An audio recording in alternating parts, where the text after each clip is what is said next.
Today's video is brought to you by the letter D for Downpipe.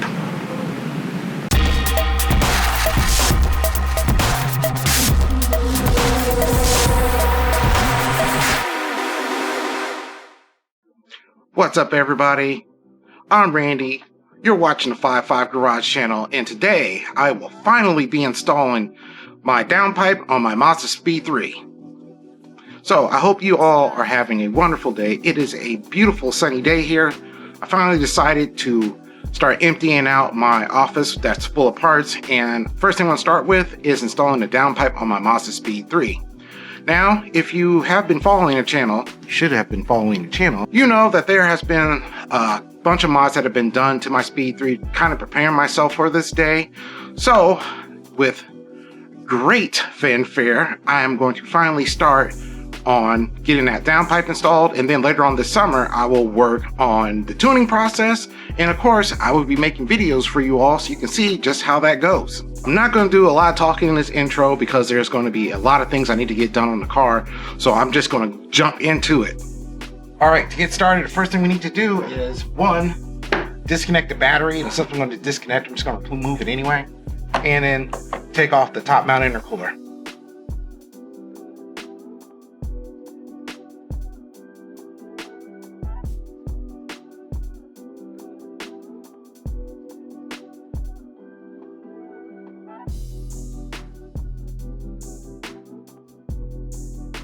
So now that the intercooler's off, next thing we need to do is remove this heat shield. And that is held on with 5 8mm bolts.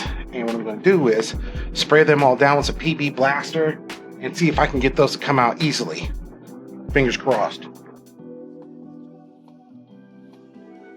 And you guys are seeing some smoke come off as I'm spraying this down because I had to warm the car up and let it warm up a little bit so I could get it out of the garage and turn it around. So the heat should actually help me during this part. Once we get this off, we then have to remove this bracket for the intercooler, and then you should be able to see the stock OEM downpipe.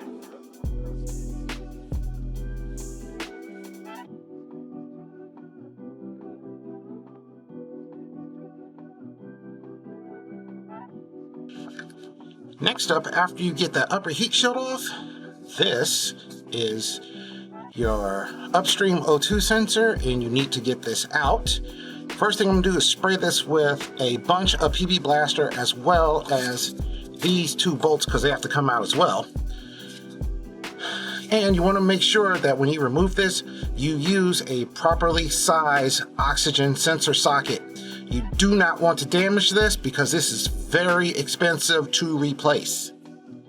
So as you're taking this out, don't try to take it all out at once. Work it loose a little bit, and if you have to, spray some more PB blaster on it. Work it a little bit more back and forth until it comes out. You do not want to strip the threads on this. I got my oxygen sensor out. I just used some PB blaster, and I did have to go over to Advanced and pick up a better oxygen socket than what I had. But now that we got that out, the next thing to come off is 1, 2, and there's 1 on the backside right here. That's the 3rd bolt, and then we can remove this heat shield. As you can see, I got the secondary heat shield out. And to give you guys a little tip, when you need to remove this bolt, is go and pick yourself up a gear wrench. And these are combination wrenches, but the end actually is like a ratchet. And it made getting this off far easier. So we got the upper heat shield off. We got the heat shield off around the O2 sensor. There's one more heat shield we got to remove, and it's this one, and it's just 3 bolts.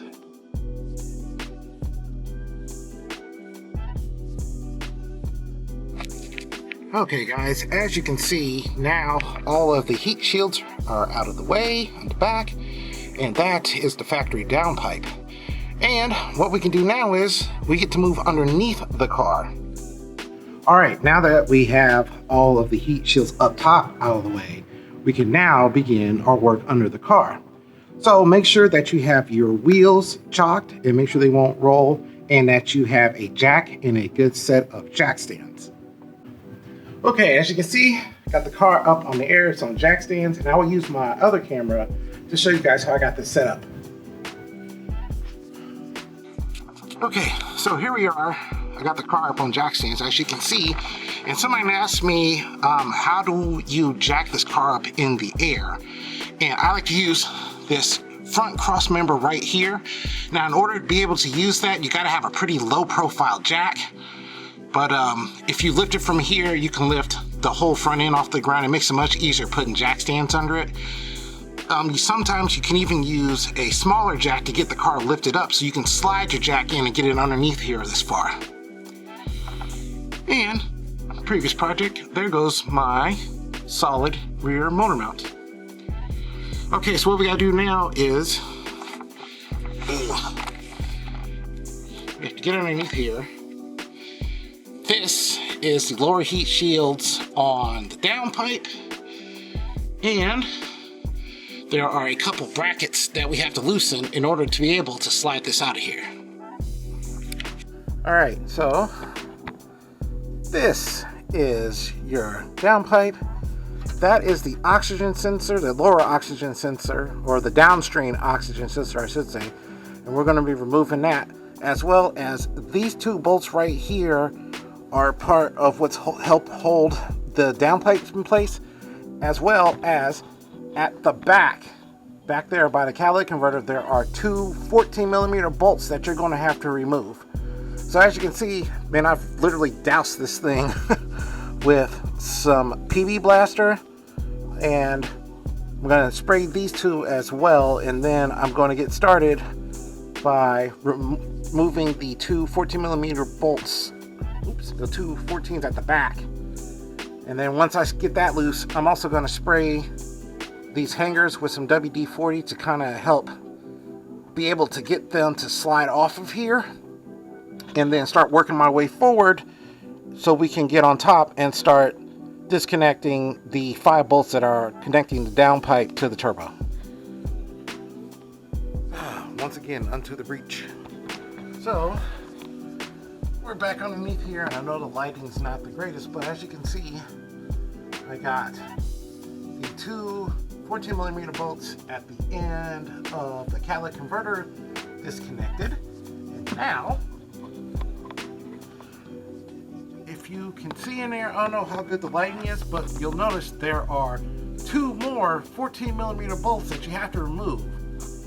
Once you get those loose, put some WD-40 or something on these hangers, slide these hangers out, and you can take this little mid-pipe section out. And then once we get that out, then we can then move our attention to, we need to remove that second O2 sensor, and then we can take out these two bolts, and then there's two more bolts behind this, so we can take this entire bracket out, and then we will move up top to remove the 5 bolts that hold the downpipe, the OEM downpipe, to the turbo. And once that is done, we can remove this out. Now, it's getting late. I've been working on this since about like 1:30, and it is after 6 right now. I'm tired. I think I am going to get these last two 14mm bolts out, and then I'm going to call it a day, and I will pick it up in the morning, and well, you guys will notice because it'll be brighter outside, but I'm gonna pick this up in the morning and we'll go from there. Welcome back, everybody, to day 2.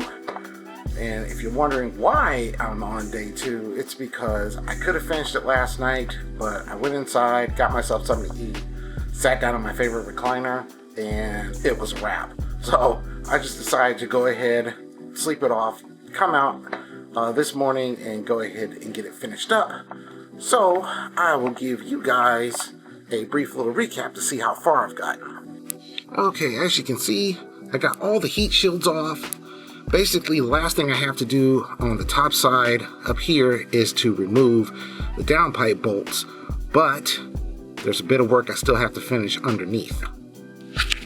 So here we are underneath the car, and that little bit of work I got left is this right here is the, let me show you again. This right here is the chassis support brace, and that has to come out. So it's 4 10mm bolts. I think it's 4 10mm bolts and like a 10mm bolt. You unbolt this, this comes out. And then from here, I need to lube up these hangers, slide these hangers off. And then the last 2 bolts on the downpipe, and hopefully this shows up, but those last 2 bolts right in there I need to take out.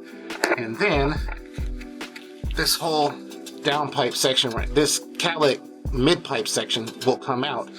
And then the last couple bolts underneath here, once that mid-pipe is out, the last bolts to come out are these 2, and then there's 2 bolts holding this bracket to the engine. And then we'll be able to go to the top side and remove the bolts off of the turbo, and then this piece comes out. I'm also going to snake my hand up into the engine compartment because I need to, I need to disconnect that O2 sensor. I think I'm just going to follow the line back to where it connects in the engine bay, and then remove that all as one piece and take this whole down piece pipe out. And then that way I can remove that out of the car because you really don't want to damage it. Just to give you guys a little bit of an update. This is the OEM catalytic converter, and I will give you guys some tips on getting this thing out. The bolts that were at the back, they weren't too bad, but the bolts that are at the head of it are longer than the ones on the rear. I was trying to get it out with a wrench. I ultimately broke down and used an impact, and it was much easier getting this out using an impact. So if you have access to one, I highly recommend it.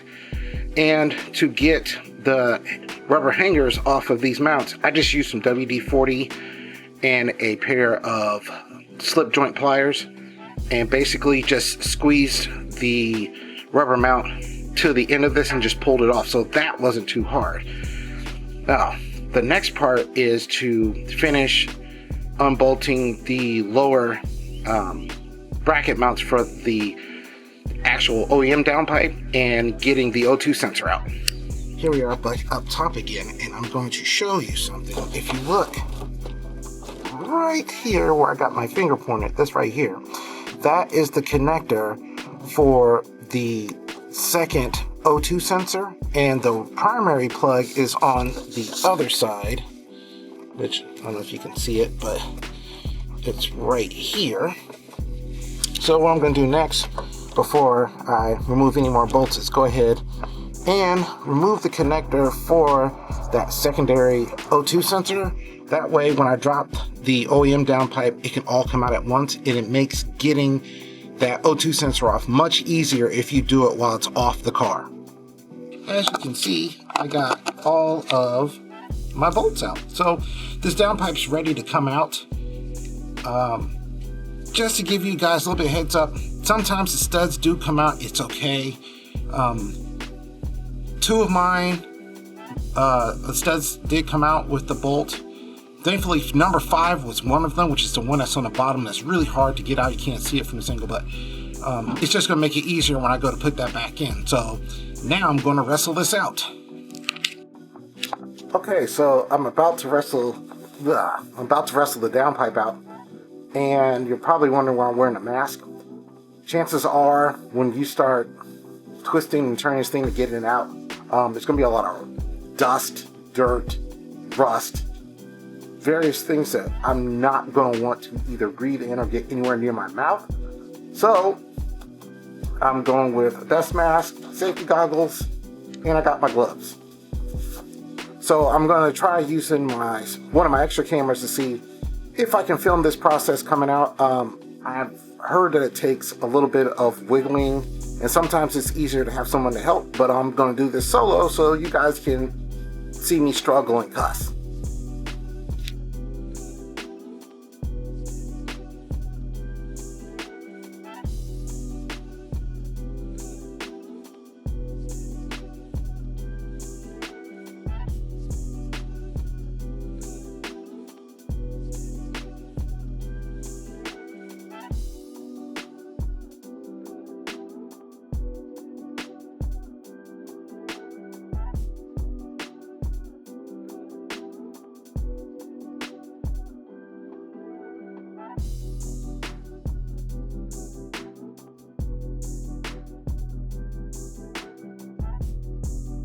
Here we are with the new CPE downpipe. This is the hardware that comes with it. You got your two new bolts for bolting to the catback with new bolts. Got washers, spring clips, as well as these two plugs for these bunks right here. Now, eventually later on, I'm gonna add a wideband and an exhaust gas temperature gauge, but unfortunately I'm not doing those right now, so I'm going to use these two plugs to plug these up. As well as I start to put the car back together, I'm going to use anti-seize on everything. So just in case I need to take this apart again, hopefully I don't, but if I have to, it'll be much easier getting these bolts loose. As for the anti-seize that I'm using, this is the same anti-seize I use on my motorcycle. It's from Honda. I don't know if you can pop down to the local parts store and get some. I just ordered mine a long time ago and I use it for pretty much everything.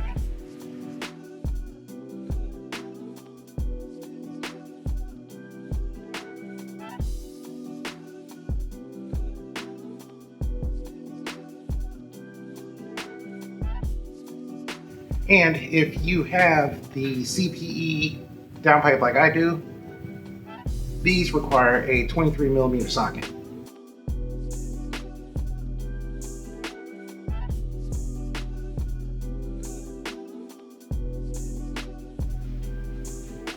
Alright, now it's time to put it on the car. So now that I got it out, I'm going to show you guys a little comparison shot. The one on the top is the stock downpipe and midpipe, and the one on the bottom is the CPE downpipe I will be installing soon. But right now, I'm going to take a little break because getting out that OEM downpipe was a bit of work. As you can see, downpipe is on the studs. Next thing I'm going to do is put some anti-seize on the threads and start threading on the nuts and putting the studs back in, but not tightening yet because there's a couple things underneath I still need to adjust before everything can get bolted back up. All right, back again. As you can see, I got my downpipe bolts all threaded. I have my oxygen sensor back in. I use anti-seize on that as well. And the next step is to start moving around the car. One thing I didn't bring up earlier that I should have, so excuse me, is reuse the gasket off of your OEM downpipe. Mine was in really good condition, so I just left it on there and bolted everything up. If you don't have one or you damaged it, make sure you acquire a new one before you install your downpipe. I've got the downpipe connected to, I've got the downpipe connected to my catback. I have the hangers, and all the bolts have been tightened. So the only thing left to do now is to reinstall the chassis braces, put my intercooler back on, and then turn the car on, and give it a check. Also, when you're buttoning up your car, make sure you check to make sure everything that you unplugged is plugged in, especially your secondary O2 sensor. Don't forget about that. So, all the braces on the car are tight. Everything's been reinstalled. Next thing I need to do is reinstall that top bracket for the intercooler itself, and then reinstall my battery box, check all my lines on everything, and then start it up and check for leaks. Okay, as you can see, I got the car put back together, batteries installed. You can see the new downpipe chilling back there. And I know your first instinct at this point is to just jump in the car and drive, but hold up, there's just one more thing that you have to do. So now I know the question you're going to ask me is, what is it that we forgot? Let me show you. You want to turn the car on, turn the radio off, go back. You want to go into the tune section on your access port, and you want to change map.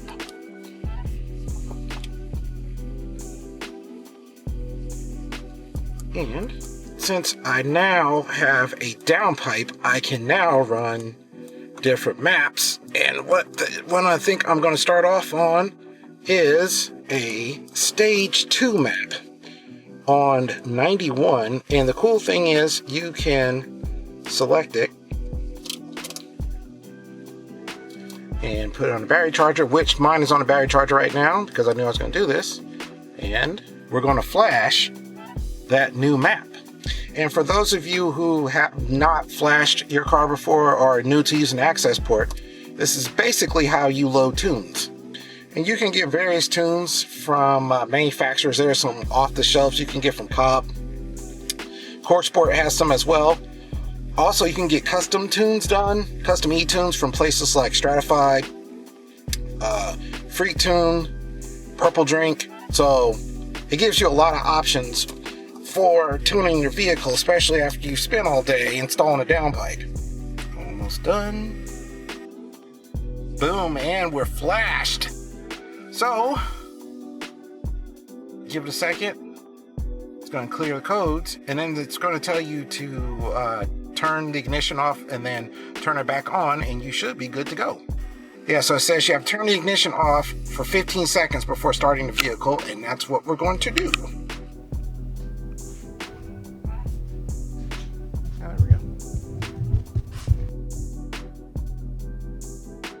Just got back from doing my little drive test. When you first start the car, when you first drive it after you install the downpipe, you will notice it's smoking a lot. You know your car is not leaking anything. There is a coating that is on the downpipe from CPE that has to burn off, and then once that's burned off, you know your car stops smoking. Mine stopped smoking after driving for about 10-15 minutes. So I am back home now. I'm letting it cool off, and I'm going to check it once again to make sure that everything's tight, everything's connected. But my initial impressions driving the car is throttle response is greatly improved. Spool up is even faster now than it was when it was stock. Definitely, I can see why people say that changing the downpipe is the #1 bang for the buck mod for the Mazdaspeed 3 because the changes you see are immediate. I mean, the first time that I actually pulled out onto the street and gave it some gas, it has never responded like that before, so I am very pleased. I still have a couple more things I need to add to the car before I start the tuning process, and of course, I will share all of that with you guys every step of the way, so if you're interested in doing the same things as well, you can kind of know what to expect. So in a nutshell, that is how I installed the long-awaited downpipe on my Mazdaspeed 3. Hopefully you all liked the video. I know it was a little bit different than the way I usually shoot it. It's just there was just no room underneath the car to get the camera. So I started shooting with the handheld, and it's probably not going to be a style I will use going forward. I much prefer just having the camera available on a wide angle so you guys can see what I'm doing. And hopefully with the next video, since I will be back on the top of the car, I can go back to my old shooting style. So hopefully you all learned something today, and if you did, go ahead and leave me a big thumbs up because I'd really appreciate it. As well, I hope you all are enjoying the content. We're getting back to some Mazdaspeed 3 stuff. I got some more Miata videos coming your way. I also have some Trailblazer stuff that I shot that has just been sitting on my hard drive, and I hope to get that edited soon. So make sure you click the bell because you will not want to miss any other stuff that I got coming out. So, it's been a long weekend. I'm tired. I'm dirty. I have a few more things I need to clean up here in the garage before I can put my cars away, and then I'm going to go in and enjoy the rest of my weekend. I hope you all have been able to enjoy the beautiful weather, and I will see you all on the next one.